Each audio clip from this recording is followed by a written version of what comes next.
Jesus age por nós.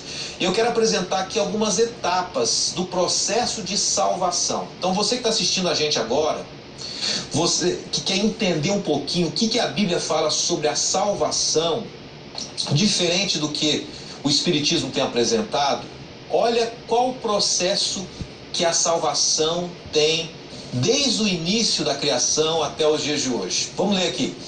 Expiação, a palavra expiação, significa se reconciliar, se purificar e cobrir as faltas cometidas. Expiação, que é uma palavra diferente, significa que Deus dá o perdão dos pecados àqueles que se arrependem deles e se reconcilia com o pecador.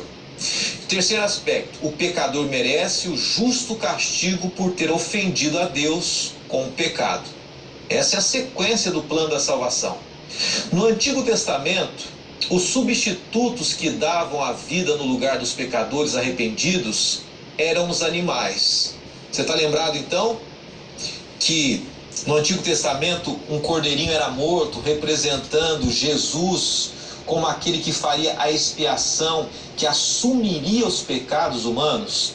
Quem sabe para você que é amigo espírita, que tem acompanhado a gente aqui também nessa temporada, de repente é algo diferente para você, algo novo, né? Porque o processo de expiação para muitos espíritas, eu sei que quem sabe nem todos usam esse termo, conhecem esse termo, representa algo relacionado com a luta humana, com o esforço humano. Mas na Bíblia, o processo inicial é um Deus que, através de seu Filho enviado, age em nós e age por nós também. E por fim, no Novo Testamento, enquanto no Antigo Testamento era um animalzinho que fazia esse processo, no Novo Testamento Jesus é o nosso substituto e Jesus fez a expiação pelos nossos pecados. E eu quero deixar para você um texto aqui, uma explicação do texto de Romanos 3:25, que diz assim, pode passar a próxima, por favor, diz assim: Deus ofereceu Cristo como sacrifício para que, por sua morte na cruz, Cristo se tornasse o meio de as pessoas receberem um perdão de seus pecados. Pela fé nele, Deus quis mostrar com isso que ele é justo, por meio da fé em Cristo Jesus. Eu deixo para você então a pergunta número 4 do Guia de Estudos, nessa terça-feira. E o que a Bíblia fala sobre o pecado e salvação? Esse é um tema importante. A gente às vezes está tão cansado de ouvir sobre esse tema, né? Você está ligado numa TV religiosa, e quando a gente entra numa TV católica, numa TV religiosa de modo geral, numa TV evangélica, o que mais se fala é sobre salvação. Mas esse é um tema extremamente importante, porque nós voltamos a um ponto que nós temos mencionado em vários programas aqui. É a luta, o conflito entre o bem e o mal. Existe um plano de destruição da humanidade, da qual Satanás implementou lá no Éden, colocando falsos ensinos, falsas doutrinas, mas em contrapartida Jesus, ele apresenta um plano diferente, um plano de salvação. Eu quero apresentar para você então o texto que nos ajuda a entender um pouco melhor esse tema. Isaías 58:2 diz assim, que Deus não tem parte com o pecado. Ele não compactua com o pecado. Por isso, por causa da sua desobediência, o ser humano está separado de Deus. Nós somos pecadores. Nós não somos seres em constante crescimento. Nós precisamos de algo fora de nós. A nossa natureza é uma natureza que erra, que falha, que piora cada vez mais. O ser humano sem Deus, deixa eu dar um termo aqui, o ser humano sem Deus pode se tornar como que um animal descontrolado, agindo pelos próprios impulsos. A única transformação possível e capaz na mente humana é a atuação de Deus. É isso que nós estamos entendendo hoje. E por isso que o tema é: qual é a decisão que nós devemos tomar? O que Deus espera de nós? Deus espera de nós uma submissão a Ele. Uma submissão e colocando a vida nas mãos dEle. Ninguém consegue se salvar sozinho do pecado e de suas consequências. Por mais que o ser humano, e você pode acompanhar comigo aqui, por mais que o ser humano faça o bem, que seja uma pessoa caridosa, amorosa, uma pessoa boa, ela, o ser humano ou a pessoa não consegue se salvar sozinho. O preço do pecado é demasiadamente alto e precisamos de um Salvador. O preço do pecado realmente não é capaz, através do esforço humano, pagar esse preço somente através de Cristo Jesus, o nosso Senhor e Salvador.